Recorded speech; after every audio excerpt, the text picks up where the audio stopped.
La famille Boumedienne vit toujours dans le quartier des Hautes-Noues, à Villiers-sur-Marne. Ils se tiennent à l'écart de la presse, n'accordent jamais d'interview. Nous tentons tout de même notre chance à la sortie de la mosquée du quartier, où le père d'Ayat se rend tous les vendredis. Bonjour monsieur. Après les attentats de 2015, il dit avoir été assailli par les journalistes. Ils ont passé 2 mois devant ma porte. 2 mois. Des Hollandais, des Allemands, des Américains, des Italiens. Ils venaient du monde entier. Vous êtes journaliste à France 2 ? Je suis de France 2, oui. Ce jour-là, il accepte de nous parler. Il ne sait pas qu'il est filmé. Comment vous comprenez qu'elle soit partie dans ça? Je peux pas te dire. Ça c'est... Je vais vous dire une chose que je n'ai dite à personne.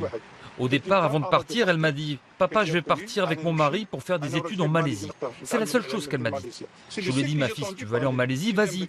Si c'est pour apprendre la religion et les sciences, va en paix. » Moi, je ne savais même pas jusqu'au moment où j'ai vu à la télé, 1 mois après environ, je ne me souviens plus de la date. Mon neveu m'a appelé et m'a dit « Allume la télé. » Je dormais.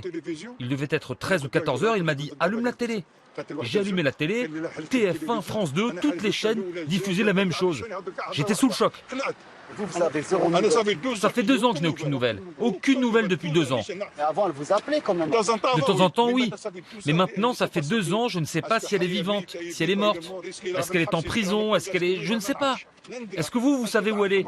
Et là, c'est difficile pour vous de pas savoir. Oui, bien sûr, c'est difficile. Je voudrais bien qu'elle revienne, Inch'Allah. Je voudrais bien, mais pour aller où? C'est ça le problème. Peut-être elle est en cavale et ne sait pas comment nous contacter. Je me pose un tas de questions.